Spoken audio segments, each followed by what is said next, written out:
أعوذ بالله من الشيطان الرجيم. بسم الله الرحمن الرحيم.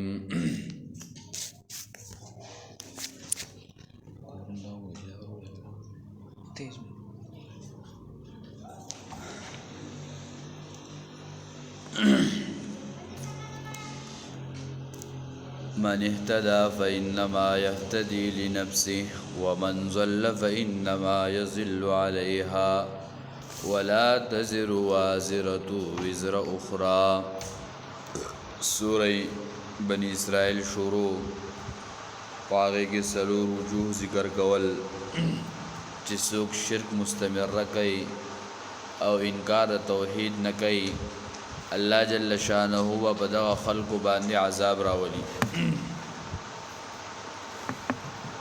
بیا د هغې اولنی باب د 58 پورې و. په هغې کې اول درې دلایل عقلیه ذکر شول،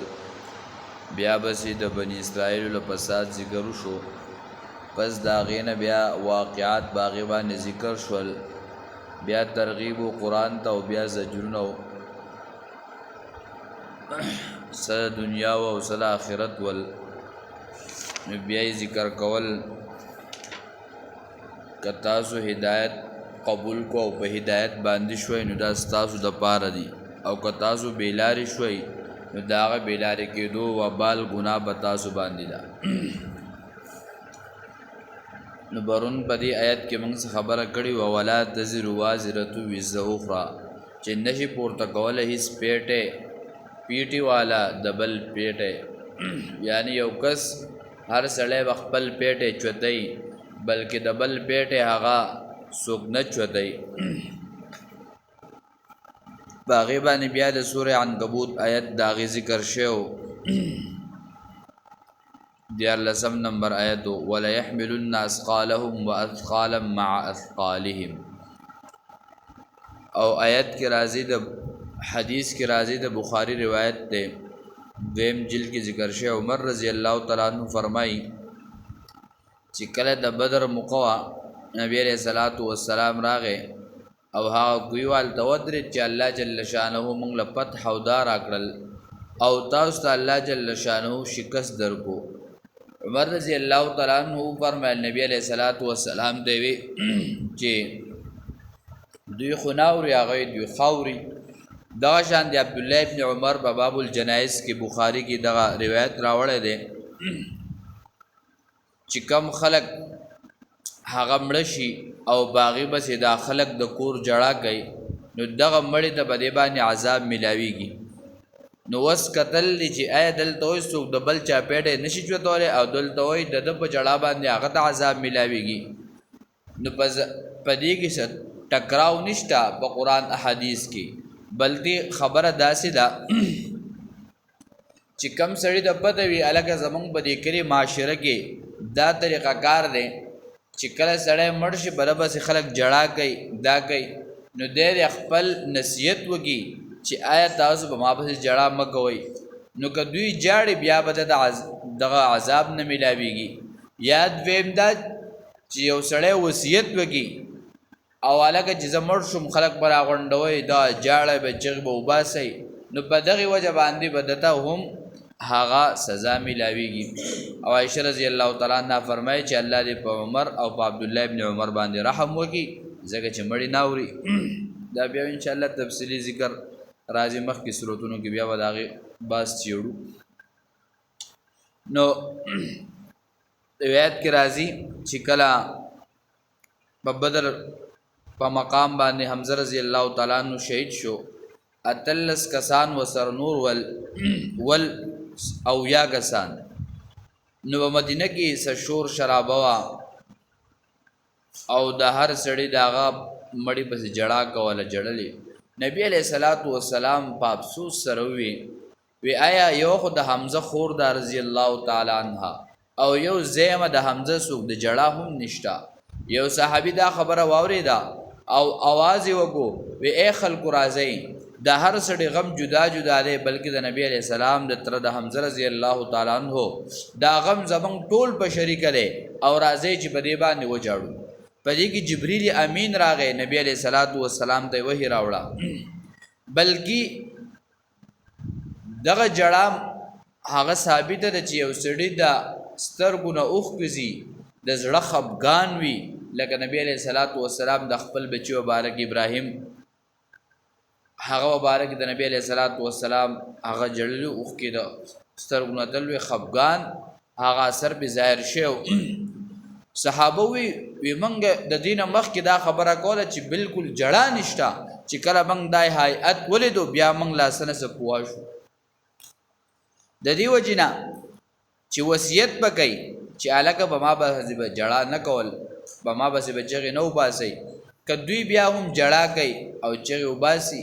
بلکې تا د باغی باندې تکلیف او دا نشتا. او حدیث کې دا راغلو نبی علیہ الصلوۃ والسلام فرمایل چې کم خلق د مړی په جړه باندې خپل مخونه وهي او خپل گریوانونه شلي او چغې سوري وباسي نبی علیہ السلام فرمایل چې دا زما امتی نه دي. نبی علیہ الصلوۃ والسلام وی چې دغه خلق مخونه وهل دا چغې سوري وهل او دغه شانتي هغه خپل گریوان نشلول دا چې څوک کوي دا زما د امت نه دی بلکې دی به وصیت کوي. یو صحابي مبارک راضي په یو جنگ کې د هغې 3 یا 4 بچي شهیدان شول. یو صحابي ورته لاس مخې ته ونیو هغې ورته وی لاس لرې کا او بیا ورته چا ووی وستا خو 3-4 بچي شهیدان شوي دي آیا ته د خپل بچو پسې نه راوځې؟ هغې وفرمیل وی ما د حضور اقدس صلی الله علیه وسلم نه اورېدلی دي چې تاسو به د کور نه راوځئ دا ستاسو دپاره حیا ده تاسو به په کور کې ایسارېږئ بلکې په کور کې به خپل وخت او دا تېروئ. د دې وجې نه که موږ سوچ وکړو زموږ په دې وخت کې زموږ په دې دور کې چې په کوم کور کې مړی وشي نو په هغه کور کې دا ناجایزې چغه دا وازونه دا سورې بس یو په دروازه کې را دننه شینې او بل به د هغه ځای نه چغې شروع کړي ته به چې دې خپل پلار مړلی پردی سړی به مړی او دا په دروازه کې هسې چغې وباسي. او دویم دا چې کله دا مړی د کور راوباسي نو هغه دروازې کولاوي شي نو هغه پردي ګاونډیان هم ورننوځي په کټ پسې بیا وایي دا زه خیرخوا یم زه خفه یم په دې غم باندې. نو ته خو خیرخوا څنګه ته خو بدخوا بدترین انسان یې چې ته د پردي کور ته وردننه شوې د پردي حیا هغه دې ختمه کړه د پردو زنانو صدر دې ختم کو او دروازې دې کولای کړل او پردی ښځې سیکې دا ستا کوم انسانیت دی دا کومه خیرخواهي ده. خیرخواهي خو ویلی کې نصیحت خیرخواهي دا د انسان لټول نو ستا دا خیرخواهي نه دا بدخواهي ده چې یو پردي کور ته ستا رشته دار نه دی ستا خپل نه دی ستا سره نسبي حسبي تعلق نشته او ته د هغه په کور پسې ورځې او کټ راوباسې نو دا خو د هغوی د زنانو هغه حیا ختمه کړه. النګې دغه کور زنانه به یوازې نه د هغه به نور رشته دارې د مالي خلک به دا ټولې زنانه تا وکتلې او زمونږ په زنانو دی الله رحم وکړي چې هغوی بیا کټ راوځي نو د کټ سره یو 4-5 قدمه بار هم راوځي چې په دنیا کې نو پلتو په سکون وو وی دا کور لر کوي دا بد شي دا خرشکار کې او دا کې او دا کې او د ټوخیږي او د چغې وباسي او چې کله بیا دغه ځای کې یو زنکدن شي او زنکدن ختم شي نو بیا موږ د دروغو جړاګانې شروع کړو چغې وباسو بس سکو. درېیمه خبره چې کله د یو زنانه په دنیا کې د یو سړي سره نکاح رواوي دغې زنانه ته د پردي سړي قتل حرام دي او موږ په معاشره کې موږ خو بس چې پردی سړی په بر سر کې مړ شي د دې ځای نه زنانه روانې شوې پردی هلته سړی مړلی نو لاړه به شي د هغه پردي مړي د کټ نه به تاویږي د هغه به دیدار کوي ستا ورسره نکاح په دنیا کې جایز او دا سړي ته ستا قتل حرام دي نو ته څنګه پردی سړی سیږې او بیا د هغو سره چغې مو وباسې نو پردی سړی قتل دا ستا لپاره حرام دي نو ته ځې ولې ته خو لاړه شه خیر خو دا نه وه چې مه ځئ لاړ شئ زنانو سره تعزیت وکئ هغوی د تسلی خبرې وکئ خو دا مه کوه چې ته د هغې نه مخکې په کټ ورځې او کټ سین کول کوې او چغې وباسې. یا څلورمه خبره ده چې کله یو عام قانون دی ځکه په دنیا کې دا په هر چا باندې راځي په موږ به راځي په تاسو به راځي په اورېدونکو به راځي په ټولو به راځي خو چې کله مړی وشي نو په کار د هغې دپاره دا ده چې سړی اول د خلکو د راتلو نه مخکې خپل مړي ته څه ورکړي کفن ورکړي نو موږ به چغې وباسو بس چې یو ګنټه دوه پاتې 1000 روپیا په کفن او په دې بس اخوازو او دې خوازو دغه زموږ طریقه دا ده چې ته کله تا ته مړی وشو بس تا د کور والا طریقه چې دی پوري ته د غسل ورکړي چې غسل ورکړو خلک راځي دی سنبالي بس هلکه ده ته ختم وکړئ ده د سپاره تلاوت وکړئ ده لپاره دعا وغواړئ چې دی کم مقام کم منزل ته روان دی چې ده د تلو نه مخکې ده مقام منزل ښایسته شوی وي نو موږ به هغه کېښودی او د هغې سره بله خبره دا د معاشري ضرورت دی د معاشري خلکو له زده کړه پکار ده په دې سوچ پکار دی چې بیا دې سړي له سړی کفن ورکوي بیا د کور هغه وارثه چې هغه ته د ټول نه زیات نږدې وي پلار ته بچي نږدې وي پکار دی چې بچي دې خپل پلار له غسل ورکړي نو بچی په هغه ګوټ کې تختې او کله په هغه طرف په یو پسې او په بل پسې راشه پلان کې دا چل مال نه راځي نو ته مسلمان نه په دنیا کې د ستا لپاره په سونو کالونه به سعودي او مسافریانې کولې او ټول وخت د باندې پیسې خرچه کولې او چې کله د هغه نه روح لاړو بیا ورته د هغه د غسل چل نه درځي غسل لا لویه خبره ده د هغه کټ ته نه نږدې کېږي د هغه د کټ خواله نه ورځي ځکه بیا یېرېږي او کیسه مې تاسو ته کړې وه که نه چې یو سړی هغه ته ویل هلکه راځه زموږ سره په سفر کې لاړ شه تبلیغ سفر کې هغه وي زما ښځه خو زما نه بغیر ډوډۍ نه خوري او دا پسې چل کېږي او دا چې هغو داسې کار کړی چې په دې سړي باندې ماوسته ناست یو څادر اچولی په کټ کې دروازې راوړی دروازه یې ډبوله وی خور وي دا سړی مړلی او سهار به کوو اوس خو شپه ده ناوخته دی چې لاول ښځې چغې کړلې وی وروره دا واړه تېرېږي په جومات کې کېږي سهار به ورسره بیا ځان له ګورو نو دا هغه ښځو چې سړي نه بغیر خوراک نه کوو او اوس هغه دی چې وایي لرې کوه وایي واړه تېرېږي تله دې دنده به هم پسې راوړې او بیا چې کله مړی وشي د هغه جامې هغه هر څه لرې کوي وایي دا واړه تېرېږي خیرات یې کوه نو چې ټول عمر یې خوړه او څکه نو خیرات پکې نه و چې دا د هغه جامې دي وایي نه دا جامې ښایسته دي دا به اوس قاري غواړي به دا پیزار به غواړي خو چې کله مړ شي بیا په هغه پیزارو د هغه چپلو د هغه جامو په کور کې ځای ختم شي به هر حال نو چې کله سړی وفات چې د هغه وارثو له پکار دي چې د خپل وارث له په خپله سور کې کفن ورکړي په خپله دی غسل ورکړي نو که ستا له بهر سړی راوستو یو ورځ به چپ شي بله ورځ به چپ شي بله ورځ به چپ شي کیدای شي یو وخت داسې راشي یو موقع داسې راشي چې ستا د وارث د هغه مړي یو حالت ښکاره شي الله دې نه کړي الله دې نه کړي دا ډېر غټ ګران وخت دی ګران ځای دی نو بیا به تا د سبا عار درکوي نو بیا به ته وایي چې ځمکه سوری شوه ښکته لاړی خو بیا به هیڅ افسوس نه راځي شپږمه خبره به هغې کې دا ده چې کله سړی دا کفن هر څه وشي بیا د هغه جنازه پکار وي نو بچی رور خور بس دې د جنازې دی به هغه لږه بردو په شان دی ولاړ هلکه ولې زما جامې خرابې دي نو جامې خو د ښځو خرابې د سړو خو جامې نه خرابې خو دله جنازه نه ورځي د ځان خبر کړی نه دی د دین نه ځان نه سراړو دغه نه دی او بعضې خلک به وایي چې جنازه وشي وایي هلکه قاري صاحب اعلان وکړه چې ستا د ټولو خلکو شکریه ادا کومه ته شکریه ولې ادا کړې د مسلمان په مسلمان باندې 5 حقونه دي یو په هغه حقونو کې دا حق دی دا د مسلمان حق دی چې دی به حق ادا کوي دا شکریه به نه ادا کوي دا د مسلمان په مسلمان حق دی چې مسلمان د مسلمان حق نه ادا کوي ته یې څه شکریه ادا کوي دا د مسلمان حق دی دی به راځي د هغه په جنازه کې به شریک کېږي دی به د هغه په قبر کې شریک کېږي او حدیث کې راځي وایي چې کوم سړی په کفن دفن په دې دواړو کې شریک شي الله جل شانو د انسان له څومره لوی اجر ورکوي په مسند کې روایت دی وایي چې کوم انسان د سړي د قبر د دې خدمت وکړو الله جل شانه ته دومره اجر ورکوي چې یو سړي په دنیا کې یو سړي د خپل کور ورکو هلکه تر قیامته پورې پکې اوسېږي کرایس درنه واړم دا سړی به څومره خوشحاله شي چې هلکه دې سړي زما سره دومره ښه ګړي دي چې په لار راځي په دواړه لاسه به سلام کوي سر به ورسره ټیټوي چې څومره ښېګړه کېږي د هغه سره به کوي ځه وایي ځکه په دنیا کې ته زما سره داسې ښېګړه کړې ده چې بل چا را سره داسې ښېګړه او داسې ملاتړ نه دی کړی نو دغه شانتې د میت په دې کې شریک کېدل او په هغې کې ځان شمارول دا انسان ته لوی اجر او دا دی بله خبره پکې دا ده چې که موږ او تاسو وګورو په دې کټونو باندې اکثر دا صادرې په دې باندې کرسي او دا لیکلي نو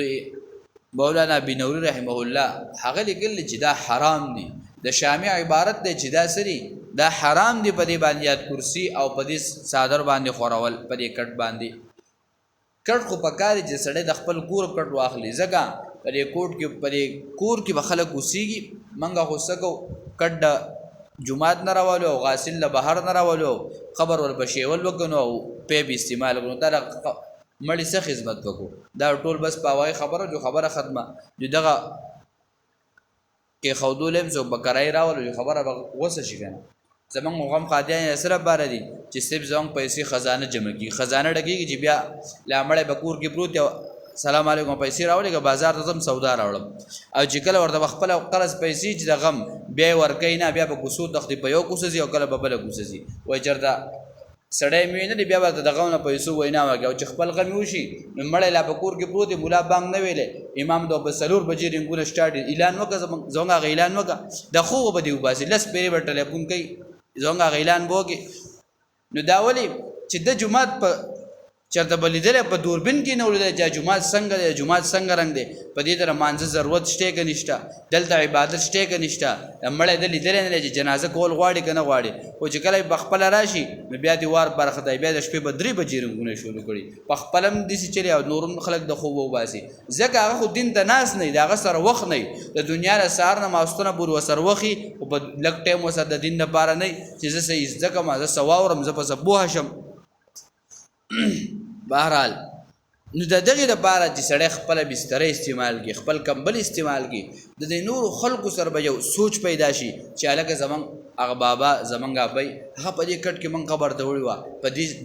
صادر کې مونږ وړو په دې بستر کې وړو سبب زهم بوتل کېګم سبب زهم زماهم داهلي راځي چې ځان لهم تیار وکم ځان لهم سوچ وکم ځان لهم فکر وکم چې زمونږ هم دغه زیره د دم داسې بس چې د هغې لپاره سوچ او فکر او باغې کې څه شمه مشغول شم الله ولا تزر وازره وزر اخرى او نشي پورته کوله هیڅ پیټي والا وزر اخرى پیټه دبل چا وما كنا معذبين حتى نبعث رسولا او من نه یو عذاب ورکون کې در دې پورې چې ولي یو رسول الله جل شانو په دې آیت مبارکي کې وایي چې من هیڅ یو کلیتا تر هغه پورې عذاب نور کو در صبر چاغي د من یو رسول نه لګلې هغه د من یو استاد نه لګلې نو بدی کی یو مسله معلومه شو ابن کثیر رحمه الله تفسیر کې ذکر کړی چې یو پیغمبر عیسی علیه السلام د دنیا نه رحلت وکړ بر اسمانون ته الله وخیجو نو د نبی علیه السلام او د عیسی علیه السلام په منځ کې 300 کاله فاصله راغله نو په دغه منځ کې چې کم خلق راغله دي نو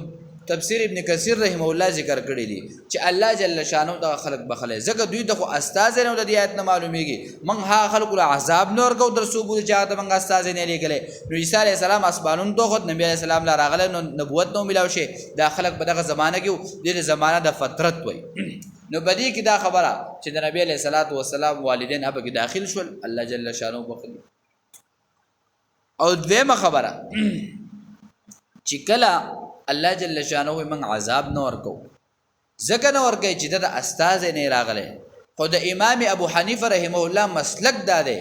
چې کم خلقو ته استاد او رسول نو راغله او د په دنیا کې موجودو په یو غر کې موجودو او د استاد نو رسیدله د دنه به الله د منځ روجي زکات تپوس نه کوي بلکې د دې تپوس به دی کوي چې تا د الله په قدرتونو کې سوچ نه وکړي چې آیا د اسمان چا پیدا کړي د ازمکه چا پیدا کړي د رزق څوک ورکړي تا په دې کې سوچ نه وکړي نو بیا بوله په دنیا کې عذاب نه ورکړي بلکې په آخرت کې بوله عذاب ورکړي چې پکار تا خو زما د قدرت منلې وکنه زما د یو والد منلې چې او یو ذات شته او نور د امام ابو حنیفه رحمه الله علاوه نور امامان وای چې نه په آخرت کې بولم عذاب نور کوي بل مسله به دا چې کله دا مشرکان د دوی د بچي وفات شي نو دا به چرته زی کوړ کوالیږي نو په دې کې سلور قول دي یو قول به دا چې دا به جنت دزي او چې جنت دزي التبه د مسلمانانو غلامان دي دا غوي به خدمتګارانی دویم قول به مفسرین ذکر کړل ابن کثیر رحم الله سلور قول ذکر کړي دویم قول به دا چې دا خلک به جهنم دزي دریم قول به دا چې دا خلک به د جنت او د جهنم په منځ کې په اعراب کې وي سلورم قول دا چې امام ابو حنیفه رحم الله په دې کې توقف کړی دی بس چې الله څنګه غواړي چې سو سره کوي بس د الله پاک خو د الله مخلوق دی الله جل شانه چې څنګه کوي هغه شان دی هغه ته اجازه ده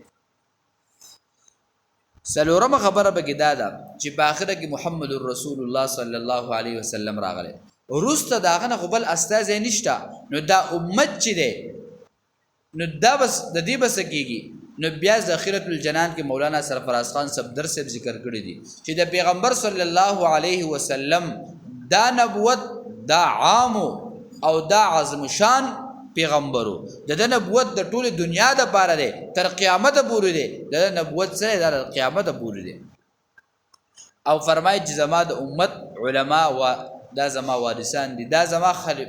خلیفه دي دا زما نائبان دي چې دوی یو خبره خلکو ته وکړه او هغه ته یو بیان وکړو هغه ته یو خبره ذکر کړه او دغه خلک په هغه عمل نه کوي یا په خپل شرک کبر کې مضبوطی نو الله جل شانه به دغه خلکو ته څه عذاب ورکړي او بیا یو حدیث کې راځي چې نبی علیہ السلام فرمایي چې زما د امت علما دا پشان د بنی اسرائیل د انبیاو دي ځکه د بنی اسرائیل انبیاو ته یو کتاب راغلی بلکې مسلسل الله پاک انبیا را لېږل بلکې په هغه کتاب باندې د هغې پرچارې کو او د هغې ذکر کو یو حدیث کې راځي الله جل شانه په قیامت کې جهنم ته وایي چې آیا ته ډک شوې وی دی به وایي چې الله نور الله به بیا وی دا چې الله به نور خلق پیدا کړي او جهنم ته به واچي نو بیا یو عالم ذکر کړی چې دا خبره صحیح نه ده وجه دا ده چې الله جل شانه به وایي دا راوی غلط چي دی وی دا